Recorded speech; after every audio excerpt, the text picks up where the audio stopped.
Okay guys, I've already given you my review video of the Emperor's Children Army box set, and today's video I'm going to dive in and give you the first video on painting up this set. And the awesome new character, the Lord Exultant, will be the first model I do. Going to help me figure out my scheme, paints I'm going to use to get this done. So hopefully you're excited to see that, so enjoy. Okay, this is the awesome new miniature. Now, this is one of the few occasions where I really wasn't a big fan of how Games Workshop painted their ones for the box art. So I'm going to switch it up a little bit and go somewhat in between, like the kind of Heresy era, just the purple and gold. But I'm going to pull it a little bit more towards the lilac-y colors, just a little bit. I don't want it to be as deep and rich and noble purple as the Heresy, just a little bit brighter than that. So that's what I'm going to try and do in today's video. So Luxion Purple Contrast is the first one that I grabbed, and I'm going to be applying this to all of the flat armor panels across this miniature. Now, he actually has quite a lot of breaks in his armor, whether that be because of his cape that goes up over his shoulder and then back down his front, or the amount of segmented armor plates that he does have. There is a lot of like that kind of piping and conduit work showing through, so there isn't actually as much purple as you might think. Even his entire right leg is covered in flayed skin. So yeah, it's not as much as you'd think. And I think that purple contrast does indeed go on very well and act as a really nice base coat for what we want to do with these particular models. Black Templar contrast was the next one used, and that's used for all of the in between the armor segments like we talked about, like the piping and conduit work or whatever, the soft seal parts of the armor. But also I decided to do all of the cloth, his cape and stuff, in black as well. I did do a little research before I'm trying to find what the appropriate color was. It seems to be either like a white or black. So I decided to go for black just to keep this guy looking a little bit more serious, a little bit more sinister, if you will. I thought that would like clash really well with the purple and gold of the rest of the model.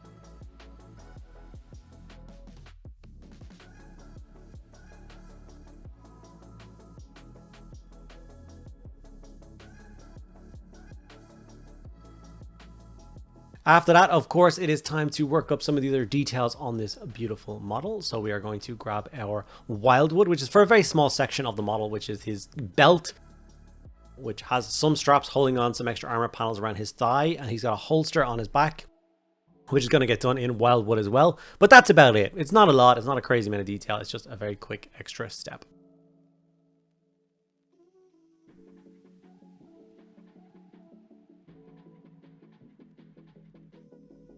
From here, we're going to go into Guilliman flesh, which is for, like I said, his flayed skin that he has stretched across his right leg.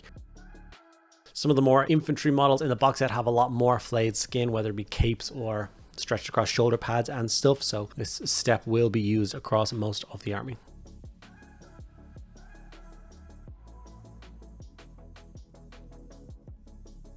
From here, we're going to move over to Retributor Armor Gold and cover in all of the trim. This obviously took the longest amount of time layering up this gold. I'm trying to find all the different bits of detail. So there's a lot of trim around all the armor panels, a lot of Slaanesh symbols. His headdress, his back banner piece, the hilt of the glaive that he's carrying, the trim on the power fist. There is just quite a lot of gold. So please do take your time, find all the little bits and pieces. Try not to miss any. Even if you are fighting your way past the cloak or in behind parts to get the trim, just make sure you try and get it all.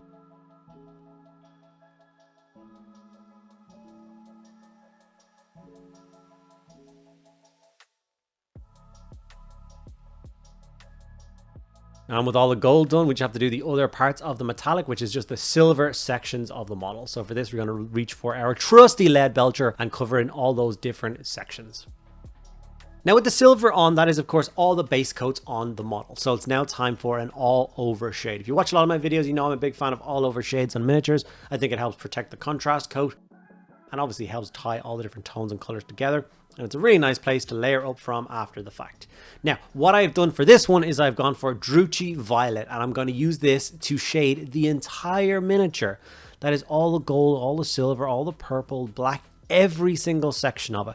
This will add a slightly more kind of Slaanesh-y tint to everything. That includes the silver and the gold and the black and all those bits and pieces, as well as obviously being a really nice trim color or shade color for the armor. It may seem a little bit crazy But I do like the idea of the purple kind of showing through all aspects of the model, especially things like the blade and the gold and stuff like that. So I know it seems a little bit crazy, but trust the process, follow it through, and I think you will like the result that you do achieve.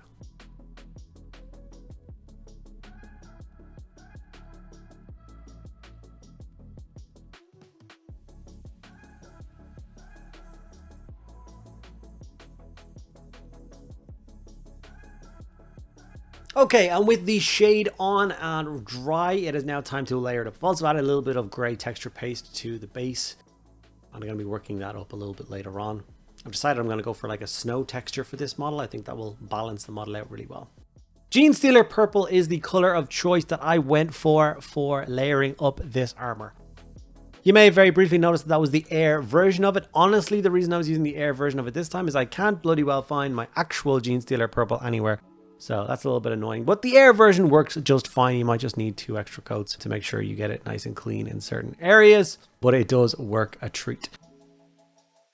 So like I said, I wanted to push this just a little bit away from that kind of royal dark purple, which I know a lot of people are big fans of. That is like the heresy style armor color. And it does look really nice. I just think a lot of people are going to have that tone.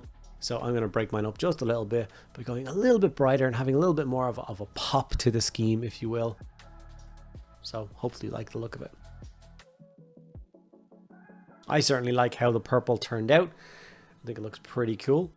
From here, we're going to go on to Corvus Black and then into Mechanicus Standard Grey and layer up all of the black areas of this model.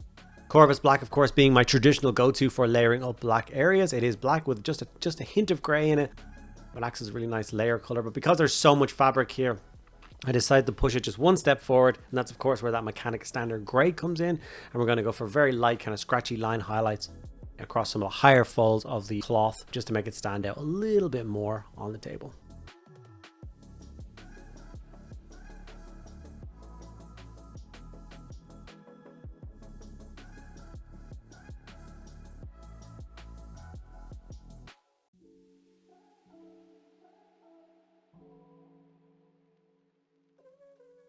And with that done, which I think I like the idea that I went for with the black, because I just think it frames the purple and gold a lot nicer than going for like another kind of bright gaudy color.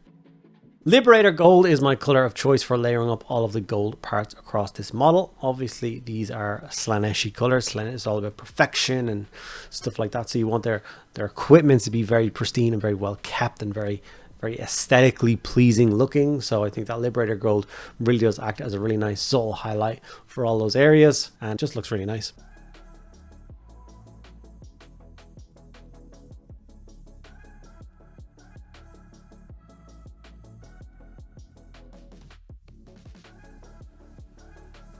Okay, now we're on to Ironbreaker, and this is to just layer up all the different metallic parts of the model, which is just the chain work, the blade, and the pistol handle across his back, the exhaust vents of his power pack, stuff like that. Nothing crazy, just take your time and give that a nice little highlight. We are very much coming into the end game of painting up this miniature now. I did debate for quite a while what the hell color the eye lenses were for Emperor's Children. I finished on green. I don't know whether that's the right color, whether you guys think that, but I just grabbed a little bit of Warp Lightning contrast and painted that into the eye lenses to give a nice little green glowy effect. Took absolutely no time at all, but make a huge difference. If you are liking this video and you are looking forward to seeing the rest of the videos I do with the box set, make sure that you like this video. Let me know what you want to see next in the comments, and make sure you subscribe. Those 3 things cost you absolutely nothing, but they make a world of difference as to how many people see my videos and how much the channel grows. If you really like what I do and you want to see me go even crazier with bigger and more elaborate videos, make sure you check out things like Patreon and the channel membership linked down below as well. With those 2 things, you also get access to a private Discord server where you can take part in the different events that we host over there, i.e. painting competitions and monthly showcases. And also you get an extra video every single week just for you. So if those 2 things sound like they excite you or interest you or intrigue you, please do, like I said, check out Patreon and the channel membership linked down below. This is the 8K snow texture that I've decided to apply to the base. It will not stay in focus because reasons, but I've just very carefully applied that where I wanted a nice heavy coat of snow. And that brings us to the final result and what I think looks like a pretty cool Emperor's Children Lord. Do I think the rest of the box set painted up like this will look good? Yes, I do. Am I looking forward to seeing it? Yes, I am. So in the next couple of weeks, I will be doing a multitude of different videos based on this box set and some noise marines, even a video showing 3 different styles of armor to paint for these models. So if that sounds like something interesting, like I said, make sure you're subscribed.